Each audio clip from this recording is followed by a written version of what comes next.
Avant de commencer, un petit tuto pour mieux apprécier la vidéo. Donc vous pouvez mettre pause et faire lecture, mais vous pouvez aussi modifier la vitesse de la vidéo. Si vous pensez que je vais trop vite, vous pouvez ralentir le débit.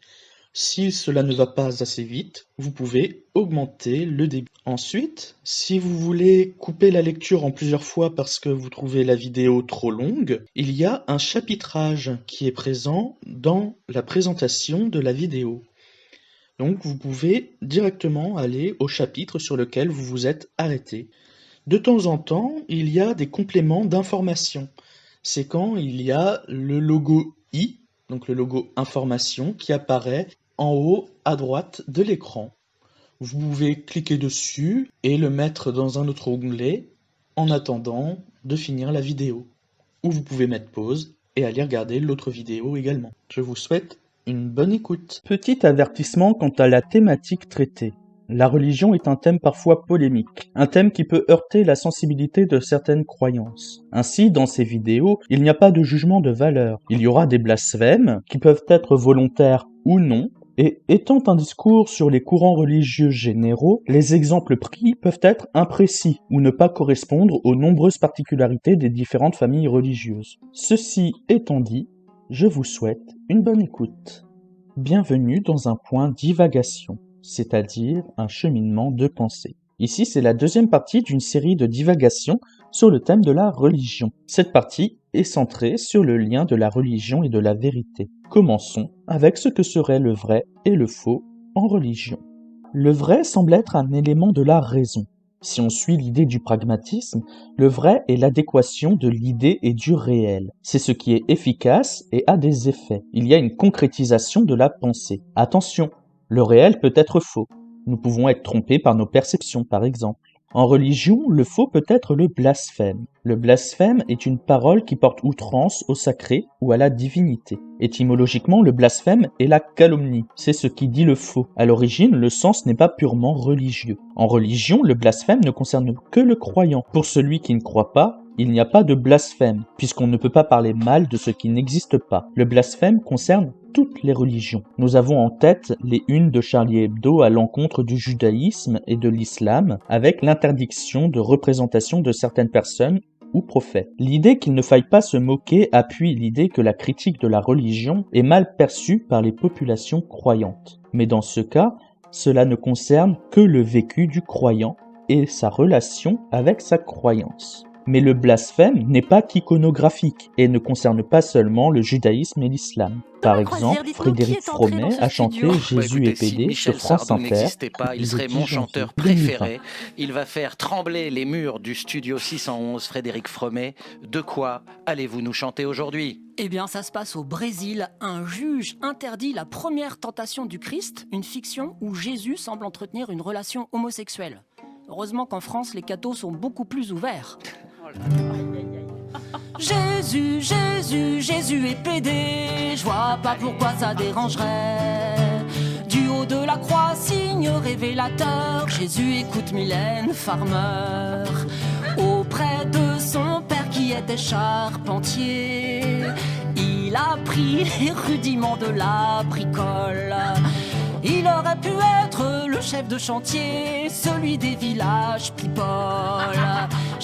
Ainsi, le blasphème est ce qui ne recueille pas l'assentiment des individus. En ce sens, le vrai semble être, au contraire, l'assentiment des individus. Deuxième partie, le vrai comme assentiment. L'assentiment peut s'apparenter à la croyance. Par définition, il s'agit d'admettre subjectivement une vérité, c'est-à-dire consentir à une idée dont on n'a pas de preuve ou qu'on ne peut pas démontrer. Ainsi, cette croyance pourrait avoir un statut d'hypothèse, un postulat permettant d'expliquer le sens du monde. Philosophiquement, cette hypothèse sur la croyance comme vérité peut prendre une forme de pari, tel que décrit par Pascal dans ses Pensées. Dieu serait une hypothèse. Il y aurait tout à gagner et rien à perdre à y croire. Si Dieu existe, on est pardonné et on a une chance d'accéder au paradis. S'il n'existe pas, l'individu n'a rien perdu. Pour l'auteur, la raison est inutile et impuissante dans la religion. La raison sert une connaissance. Or, cela ne demande pas d'assentiment.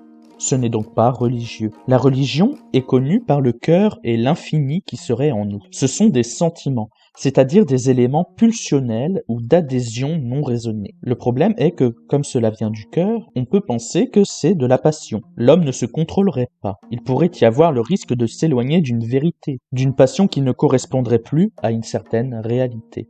Troisième partie de la passion qui nous éloigne du vrai. Pour cette partie, je m'appuierai sur un texte disponible gratuitement en ligne sur Internet. La vérité est Dieu, datant du 31 décembre 1931, et écrit par Mohandas Gandhi. Gandhi était un dirigeant politique et un guide spirituel hindou, né en 1869 et mort en 1948. Sa pensée peut être rapprochée du courant philosophique sceptique. Gandhi écrit que Dieu est vérité, mais que la vérité, ici, ne peut pas être identifiée à Dieu. Dieu, que ce soit Dieu ou le sacré, est le point commun à toutes les formes de croyance.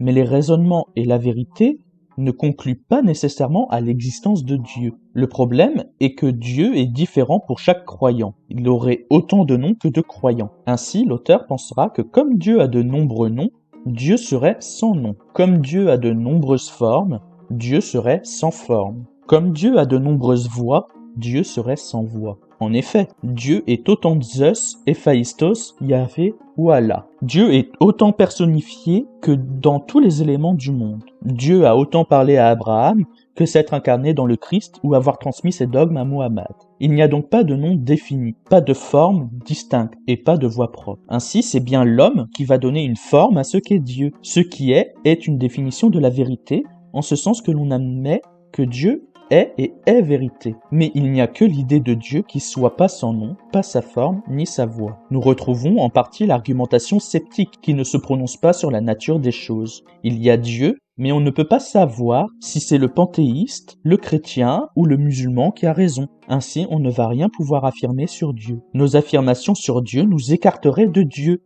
puisque je peux être dans l'erreur. Je ne peux pas savoir si ces affirmations sont guidées par notre cœur, par nos passions. C'est ainsi que Gandhi écrira qu'il faut oublier son être, c'est-à-dire qu'il faut suspendre son jugement. C'est aussi une pensée qui permet le respect de l'autre et la tolérance. Je peux croire, c'est-à-dire admettre subjectivement une vérité, mais ce n'est pas une connaissance. Ainsi, je ne sais pas ce qui est vrai et ce qu'est Dieu. Je me crois dans le vrai, mais si cela se trouve, j'ai tort et l'autre a raison, ou vice-versa. Si cela se trouve, on a tous les deux tort. Nous devons donc suspendre notre jugement et supporter que d'autres puissent croire à d'autres choses. Ce qui compte, ce n'est que l'idée de Dieu. Ainsi, Gandhi écrira « Si vous voulez nager au sein de l'océan de la vérité, vous devez vous réduire à zéro. » C'est une mise en garde contre notre intériorité qui peut nous éloigner du vrai, de ce qui fait sens. Mais est-ce que le vrai en religion est ce qui fait sens? Quatrième partie, du vrai comme ce qui fait sens. En religion, ce qui donne du sens, ce sont les cultes et les symboles. Ils sont issus de l'homo religiosus, c'est-à-dire de l'homme religieux. Les hommes et les femmes font la religion, ce que nous pouvons comprendre avec Mircea Eliade dans Le Sacré et le Profane. L'auteur est un historien roumain né en 1907 et mort en 1986. Comme nous l'avons répété à plusieurs reprises, l'homme religieux assume un mode d'existence spécifique dans le monde.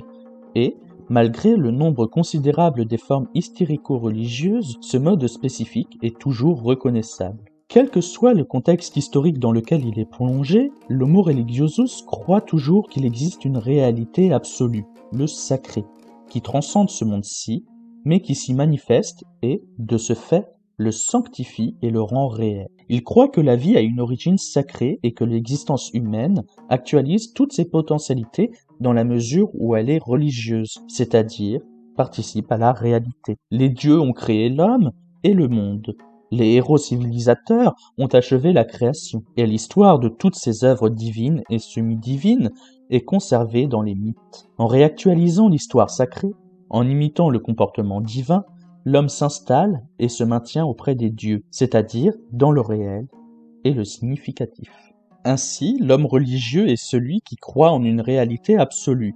La vie serait sacrée ou aurait une origine sacrée. L'existence humaine est ce qui actualise les potentialités de la vie, qui concrétise ce qu'est la vie et l'expression du sacré de la vie. Malgré cela, la création, telle qu'exprimée par les hommes et les femmes, est un mythe, c'est-à-dire un récit. Il s'agit de penser la généalogie de ce qui est et de rendre légitime une certaine morale. L'homme adhérant à ce récit va imiter ce comportement divin. Il y a donc bien l'installation des humains dans le réel, dans l'actualisation de la vie et dans le significatif, c'est-à-dire dans les pratiques humaines qui symbolisent un message supposé divin ou transcendant. Le significatif est ce qui gagne en sens.